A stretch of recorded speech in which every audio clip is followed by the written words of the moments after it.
안녕하십니까. 평생투자입니다. 오늘은 9월 19일 월요일입니다. 최근에 그 시황 이야기는 어딜 가든 뭐 매크로단에서 이야기들이 참 많이 나오고 있습니다. 그래서 저는 이제 종목단에서는 어떠한 모습인지 최근에 이런 이야기를 좀 드리고 싶은데요. 지금의 시장의 모습은 그런 것이죠. 딱 한 단어로 표현하면 인플레이션이라는 거잖아요. 근데 사실 이 인플레이션이라는 것이 적절한 수준의 인플레이션은 경제를 성장시키거든요. 그러니까 사실 이런 인플레이션 때문에 주식 시장이 장기적으로 상승하는 뭐 이런 모습이죠. 그런데 이 인플레이션이 뭐라고 할까요? 그냥 이렇게 뭐 예를 들어서 한 2%로 쭉 이렇게 가는 게 아니고 PC가 확 올라왔다가 조금 천천히 갔다가 확 올라갔다가 천천히 갔다 이렇게 약간의 이런 약간의 각도 기울기를 좀 만들거든요.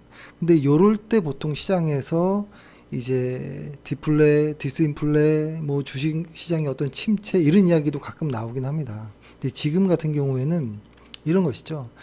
인플레이션이 그러니까 물가 상승이 너무 가파르러 버리면 그에 따른 어떠한 우려들이 나오는 거기 때문에 그런 우려 등을 좀 이제 누르기 위해서 시장에서는 긴축이라는 것을 하는 것이죠. 지금처럼 어, 양적이든 뭐 금리든 뭐든 간에 긴축을 하는데 이러한 긴축으로 인해서 그 다음에 경기가 하강하고 혹은 뭐 침체까지, 그러니까 요거 하강은 이제 둔화라는 표현을 쓰면 좋을 것 같고 경기가 둔화되고 침체되는 이런 어떤 조정들이 이루어집니다. 근데 지금이 그러한 상황이라는 것이고 이러한 것들을 개별 종목단에서 보면 어떤 모습이냐면 밸류에이션이 조정됩니다.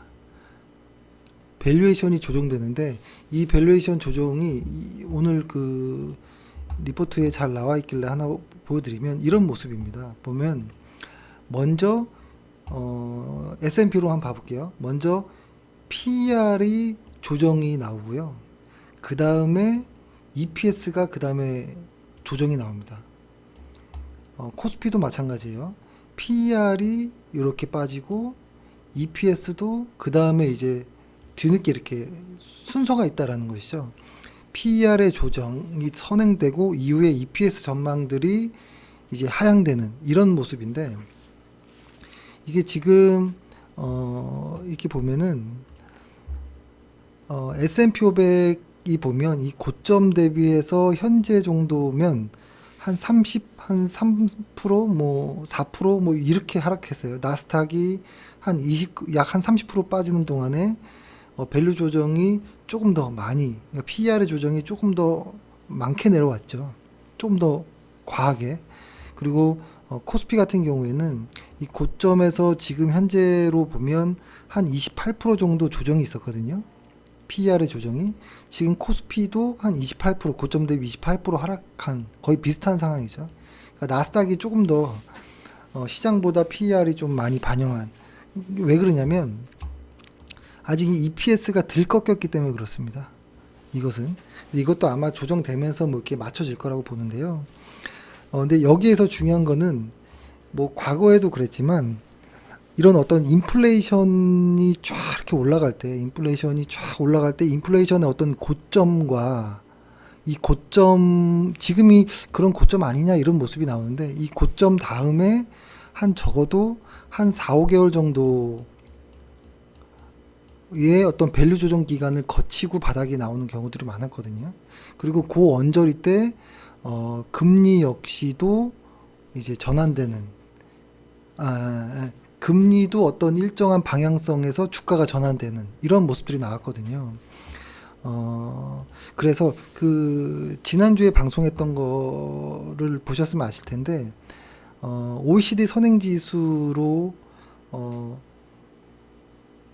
봤을 때 이제는 기저효과가 나올 구간이라 앞으로는 조금 괜찮아질 가능성이 높고 그런 어떤 개월 수가 1, 2분기 안에 조정이 그 안에서 좀 바닥이 나오지 않을까 이런 이야기를 드렸는데요. 이것도 마찬가지로 저는 비슷한 맥락이라고 보는데요. PER의 조정이 끝나고 EPS 조정이 시작될 때쯤 해서 주가가 바닥을 잡고 반등을 하는 경우들이 많습니다, 보통. 근데 코스피도 마찬가지일 겁니다. PER의 조정이 있었고 EPS 조정이 먼저 내려오긴 했거든요. 아마 한국에서 좀 더 바닥이 일찍 나올 수도 있지 않을까 이런 생각도 하긴 합니다. 근데 이것들이 최근에 어떻게 좀 나오냐면 제가 오늘 카페에다가 올려드린 내용처럼 SK 하이닉스 같은 경우에도 2분기 뭐 30%대 영업이익이 나오다가 이제 4분기 때 영업이익률이 하향 조정돼서 한 10%대 영업이익률까지 나오고 있거든요. 근데 보통 요런 구간에서 SK 하이닉스의 바닥이 많이 나왔습니다. 그쵸? 근데 그 10%대에 해당하는 영업이익률 그러니까 조정되는 그 구간 있죠. 그러니까 지금은 아니지만 한 3, 4개월 후에는 영업이익률이 한 10%대까지 내려가겠는데 라고 하는 그 밸류만큼 밸류 위치에 주가는 이미 와 있는 모습이거든요. SK 하이닉스 같은 경우에. 그래서 저의 그냥 소설인데요. 시장은 바닥을 좀 이렇게 찾으려고 하는 모습들이 보입니다. 근데 그런 것들이 갑자기 뭐 이렇게 나오진 않겠죠. 갑자기 어느 순간인지 모르겠지만 그런 어떠한 모습들이 조금씩 이렇게 보여지는 것이 느껴집니다. 그래서 저희가 코덱스 200 적립식을 시작하게 된 것이고 뭐 하는 것이죠. 그래서 일부에서는 코덱스 200 코덱스 200을 적립식으로 하는 것도 괜찮은데 혹시 삼성전자 혹은 뭐 삼성전자 우선주를 하는 건 어떠냐 이런 말씀을 하시더라고요. 그래서 뭐 저희가 코덱스 200을 한 100회 정도 매주 해서 100회니까 한 2년 정도로 목표를 잡고 있으니까 그 정도 기간이라면 삼성전자도 뭐 괜찮다 이런 말씀 들었고요. 지금 시가배당으로 보면 한 3% 나올 것 같거든요. 삼성전자 우선주는. 근데 만약에 한 10년 합시다. 이러면은 저는 삼성전자가 조금 마음이 불안해지죠. 그때는 뭐 어떻게 될지 모르니까요. 근데 지금 아무튼 한 2년 정도라고 봤을 때는 뭐 코덱스 200이든 삼성전자든 우선주든 적립식으로는 지금 뭐 모아 나가는 거는 뭐 좋다 이런 생각을 좀 합니다. 그러니까 정리하자면 그런 겁니다. 시장에서 보통 이렇게 보면은 보통 이렇습니다. 시장에서 주식이 이렇게 처음에 빠질 때 실적이 좋은데 왜 자꾸 빠지지? 라는 이런 생각들을 하거든요. 근데 보통 그 시기가 어떨 때냐면 미래에 어떠한 우려감을 시장이 반영하는 거거든요. 그런 단계를 거치고 그 다음에 EPS가 하향되면서 맞아 더 빠져줍니다. 왜냐하면 더 이상 빠질 PER이 없거든요. 그러니까 증권사에서는 EPS를 더 낮추기 시작합니다. 주가는 왜냐하면 PER 낮추고 EPS 낮춰도 이미 주가는 밑에 와 있으니까 PER 낮춰서 안 되니까 EPS까지 이제 낮추는 지금이 그런 단계거든요. 그 언저리 때 보통 이제 바닥을 만드는 모습들이 좀 나왔던 것 같아요. 그래서 이번에도 나왔으면 좋겠다 뭐 이런 생각을 합니다. 이런 생각을 하고 뭐 그렇네요. 뭐 그랬으면 좋겠습니다. 그리고 오늘 그 작게나마 그 단기 매매를 이제 했던 것이 그냥 매도 처리를 한 게 있어서 이것도 말씀드리면 그 사실 제일기획이라는 기업을 저희가 리포트를 올려드리기도 했지만 너무 좋은 기업이에요. 뭐 리포트를 한번 보면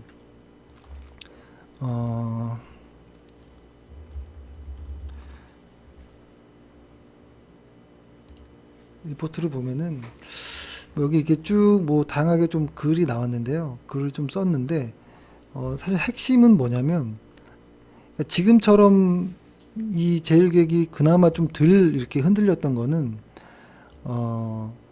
배당을 많이 주는 생각보다 배당을 많이 주는 기업이라는 것이죠. 근데 사람들이 이 뭐 젤기획 뭐 안전하고 삼성전자를 뒤에 업고 있으니 뭐 실적 걱정은 없는 그런 회사다라는 것까지는 알고 있는데 배당이 높은 줄은 모르거든요. 그래서 사실 제가 글을 쓰는 며칠 전에만 하더라도 시가 배당 4.8 정도 되고요. 내년으로 따지면 한 5% 정도 예상되는 기업인데 얘네가 한 5년 정도 배당을 줄이지 않았거든요.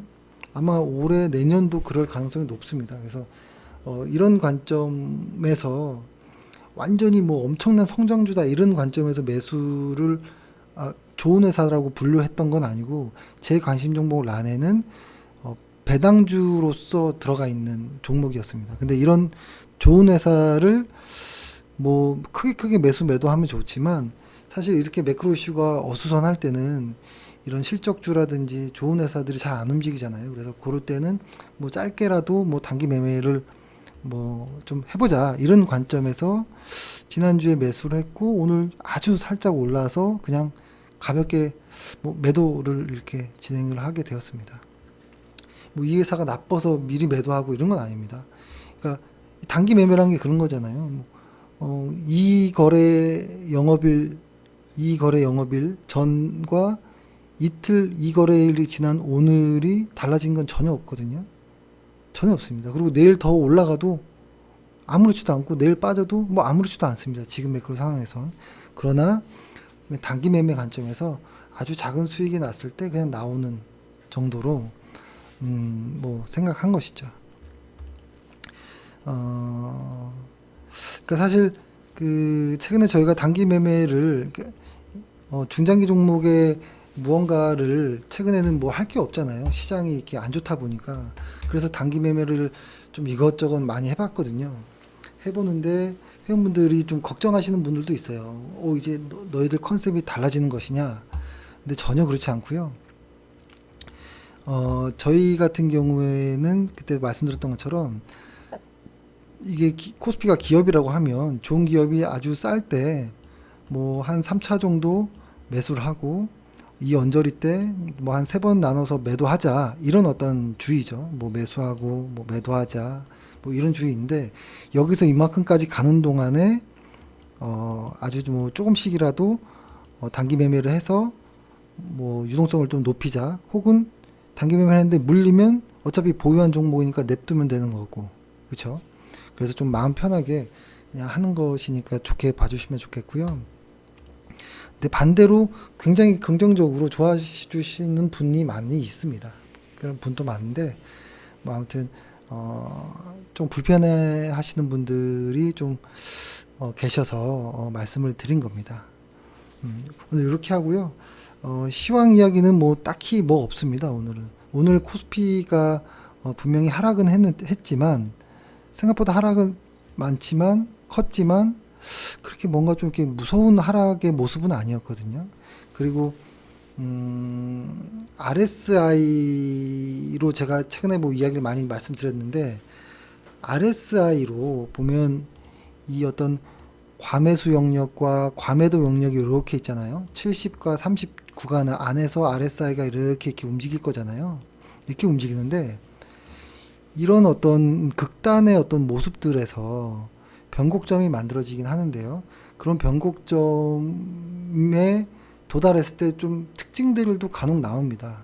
그때 뭐냐면 여기서 아주 강하게 어떤 딱 크로스가 나올 때가 있거든요. 그럴 때는 오히려 시세가 다다랐나 이런 생각을 합니다. 예를 들어서 이런 겁니다. 뭐 여기 이렇게 과열되어 있는 이렇게 볼게요.